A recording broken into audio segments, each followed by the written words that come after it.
Dogodovštine iz Vilinskog kraja sad ispričati valja. Djeco, poslušajmo priču za dobro jutro. Svakog jutra pričica jedna da bi djeca bila sretna. Čitavan je Ana Bilić-Udovičić.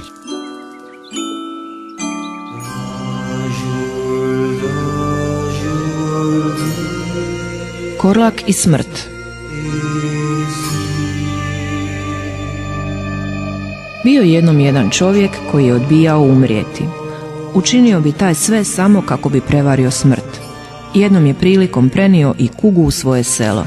Bila je to strašna ženetina, crne kose i koščurasta lica, s vražjim nogama i sa srpom u ruci.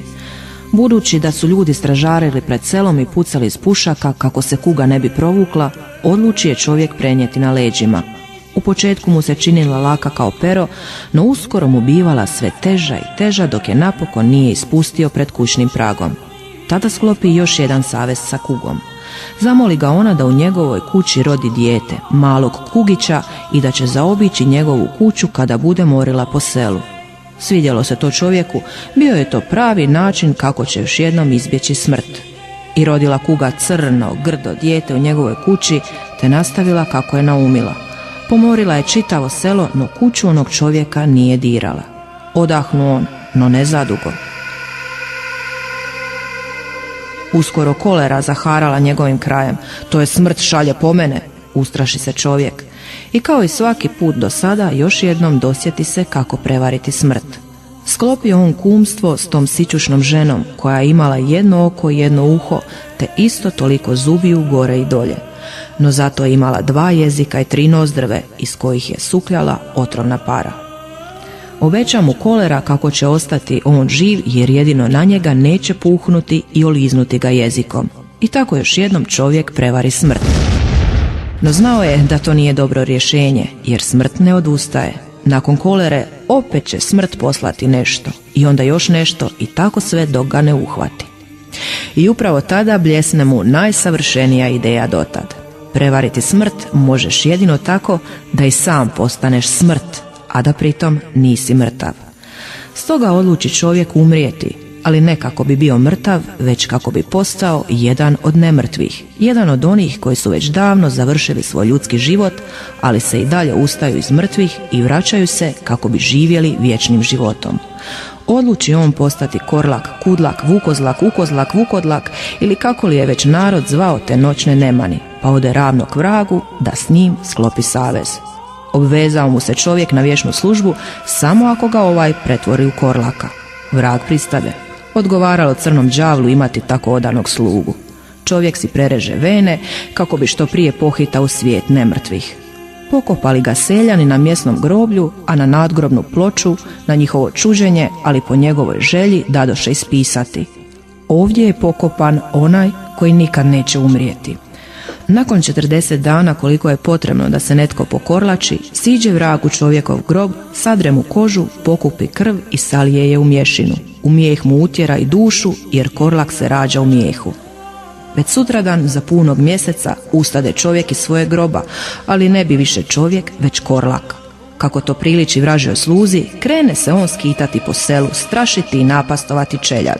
Najdraže mu je bilo hrvati se s jakim ljudima. Kako je bio snažan i namazan mašću, ruke onih s kojima se hrvao samo bi klizile. Bacili se čovjek pak na njega oštricom noža, ona bi se samo okrenula i ubila tog čovjeka. Svaki petak navečer sastajao se s ostalim Korlacima na brdu Neumu, jer se nigdje drugdje ne mogu sastati 2 Korlaka osim na tom brdu. Inače ih bude 12, a na sastanku se ne govori nego rokće. Napokon zadovoljan bi i taj Korlak, jer mislio je da je uspio prevariti smrt.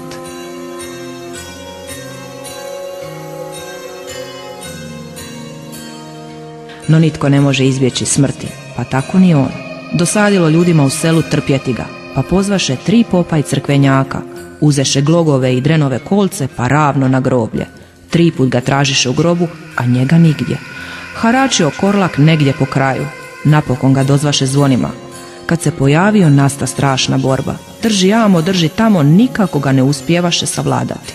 Naposljetku se s njim pobije mladi junak. Dugo se nije znalo tko je jači, malo to bijaše Korlak, a malo mladić, sve dok ga napokon junak ne probode glogovačom u zatiljak. Korlak zariče ko vol, prsnu krv i suknu dim. Na kraju osta samo mješina. Čim je mladić zario kolac u Korlaka, svi se brzo skloniše, jer dobro se znalo da kapne li na koga mrtvačeva krv, taj će ili oboljeti ili umrijeti, a možda čak i sam postati Korlakom. Kad se sve svršilo, baciše seljani mješinu natrag u grob i pođoše svojim kućama. Nitko nije obratio pozornost na bijelog konja koji je stajao na ulazu u groblje.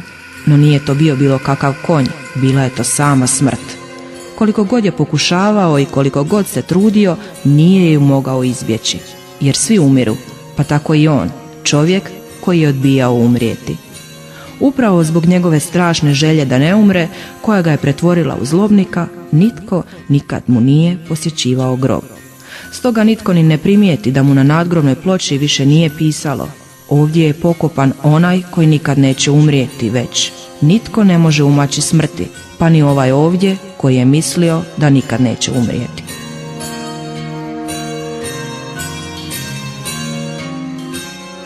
Tekst čitala Ana Bilić Udovičić, audioprodukcija Nikola Balvan.